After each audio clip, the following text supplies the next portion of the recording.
Pour moi, le temps avait une importance énorme dans cette histoire-là, c'est-à-dire que ça participe du drame de cette histoire. À quel point le temps est condensé au début, puis à quel point la justice a un temps long et ça joue énormément.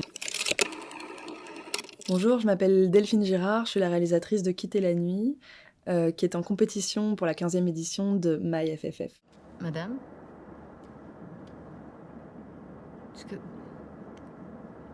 Est-ce que vous êtes libre de parler? Non. D'accord, j'ai compris. Vous quittez Maloy, c'est ça, hein? Ouais, on a proposé de me ramener.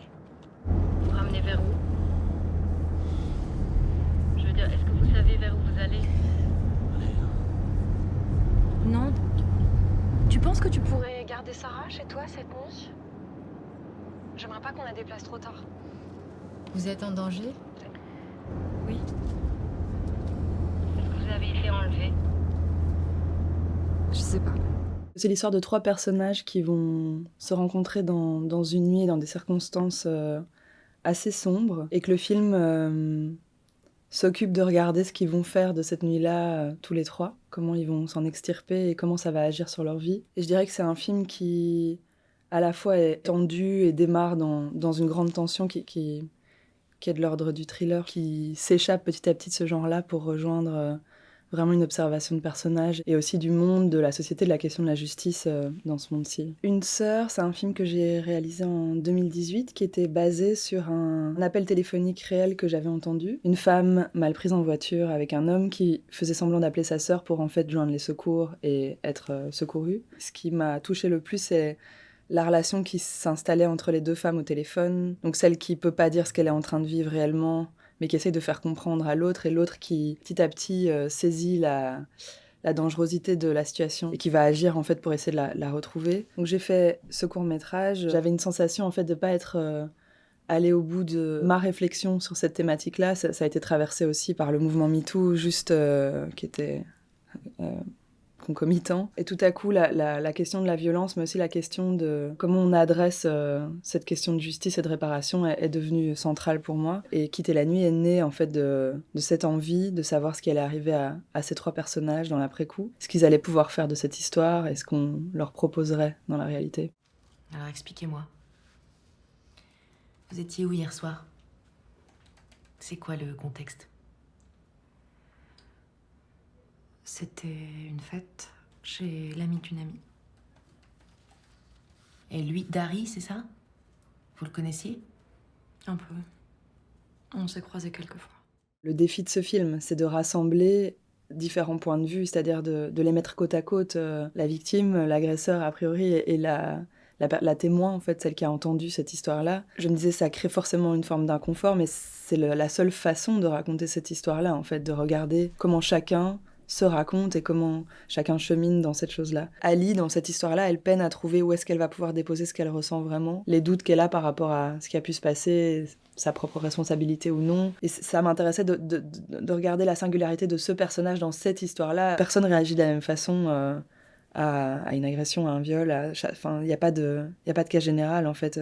Et Ali, dans ce qu'elle était pour moi, c'est une femme qui a pas de doute. C'est quelque chose qui devait pas arriver. Elle est très au clair là-dessus et qui ébranle énormément de choses dans sa vie. Elle a une colère que ça ait traversé sa vie, mais ça la définit pas tout entière, en fait, tout de suite. Pour moi, Ali, c'est un personnage qui était concentré tout de suite par l'idée de retrouver de la vitalité, par l'idée de réinviter du vivant dans sa vie. Ça ne fonctionne pas aussi bien que ce qu'elle aimerait, parce que c'est pas une histoire anodine. Elle est au clair avec sa place dans cette histoire-là. Ce qui m'intéressait par rapport au personnage de Dari, donc de cet homme-là, c'était de réfléchir justement qu'est-ce qu'il faudrait à ce personnage pour qu'il commence à se mettre en mouvement dans sa réflexion. Comment on dit ça, en fait, et comment lui, il chemine avec ça. Le système judiciaire ou la façon dont c'est construit ne participe pas énormément, en fait, à aider cette réflexion ou ce regard sur lui-même d'un personnage qui n'arrive pas à vivre avec ce qu'il fait lui aussi, en fait, à qui ça poserait un problème. En fait, à quel moment ça devient mon propre problème, ce que je fais subir à d'autres, et pas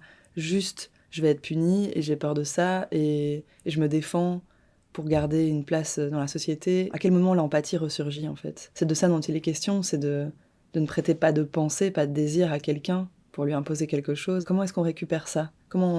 et comment on fait en sorte que quelqu'un d'autre le récupère. C'est un fonctionnement aussi d'un personnage qui n'a pas la capacité de faire avec sa propre frustration, ses émotions, son inconfort. Et cette dynamique-là m'intéressait beaucoup parce que je pense que c'est très en jeu dans ces histoires-là.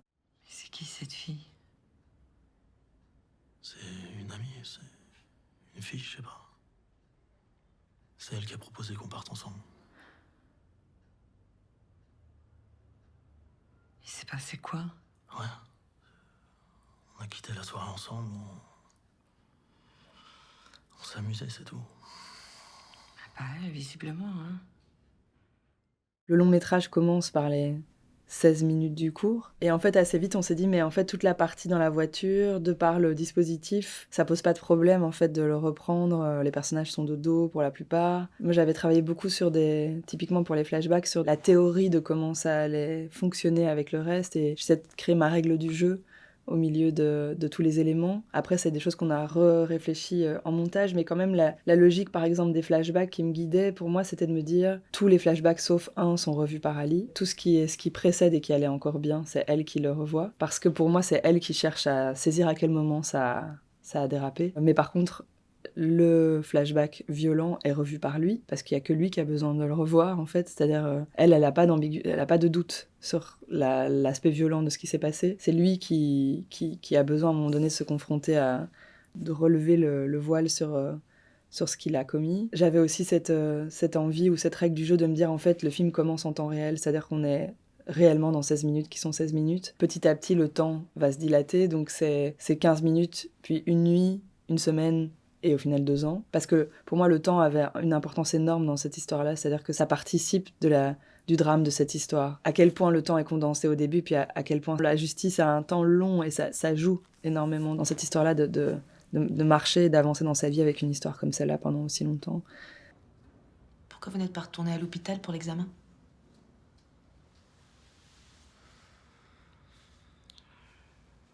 J'ai pris une douche et Pour vous, c'est toujours une agression?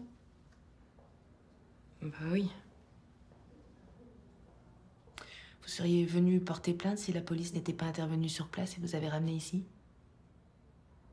Le lendemain? Ou dans la semaine? Vous auriez considéré ça comme une agression? Oui.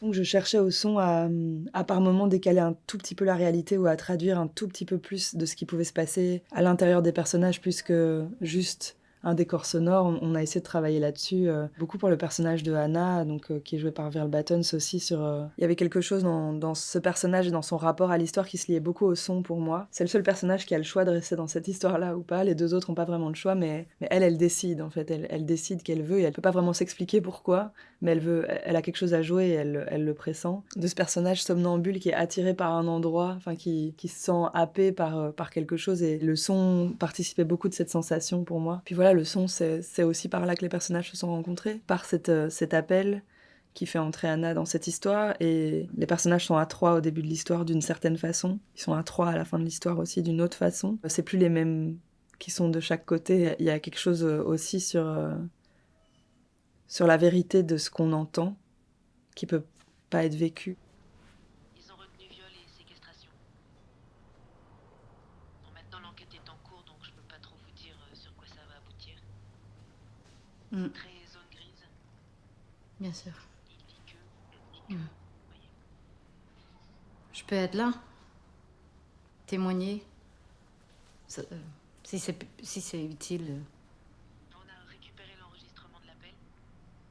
Et je pense que ce sera pas nécessaire. Systématiquement, même juste dans la perception, il y a quelqu'un qui va dire à chaque projection « c'est pas si clair finalement ce qui s'est passé, on n'est toujours pas d'accord sur le minimum », ou qui vont me dire ce qui est bien, c'est que vous mettez vraiment en avant que la problématique, c'est l'alcool. C'est des gens qui pensent ça dans leur salon et en fait, personne ne leur dit. C'est heurtant en fait, parce que le décalage de perception c'est polarisé, quoi, complètement. Moi, ça avait de l'importance de faire, en tout cas, un film qui invite tout le monde à cette réflexion. J'ai eu des discussions aussi avec des hommes à la sortie de la salle qui m'expliquaient... Moi, je me suis vraiment identifiée au personnage masculin au début, mais peut-être juste parce que je suis un homme qui avait l'espoir de se rendre compte que c'était un mensonge, que je cherchais à exonérer le personnage tout du long et que j'espérais que le film prenne cette direction-là. Et je trouve ça beau qu'on en parle, que ces personnes-là et un regard sur elle-même. Mais ça vient beaucoup de discussions que j'ai eues avec des personnes qui ont été victimes d'histoires similaires et qui me disaient mais moi j'avais la sensation que si j'étais pas effondrée ou que si je surjouais pas en tant que victime, j'étais pas entendue ou que en fait la justice allait juste pas poursuivre ces démarches parce que j'ai pas l'air si affectée finalement, c'est que ça devait pas être si grave. Ça met les victimes dans des triples injonctions. C'est-à-dire que non seulement il faut se remettre de ce qui s'est réellement passé, en plus il faut passer au travers de plein de gens qui vous disent c'est terrible ce que t'as vécu, c'est insurmontable. Et il faut porter ce personnage-là face à la justice pour espérer être entendu et juste cru. On doit rien à la justice parce qu'on a été victime. Ça n'a pas de sens. En tout cas, moi, je trouve qu'il y a un manquement énorme. Et que la justice est très, très mal équipée. La justice de preuve est très, très mal équipée, parce qu'il n'y a pas de preuves, et qu'on ne peut pas traiter ces histoires-là comme un vol de sac à main et comme un braquage de banque. En fait, c'est pas du tout les mêmes choses qui sont en jeu.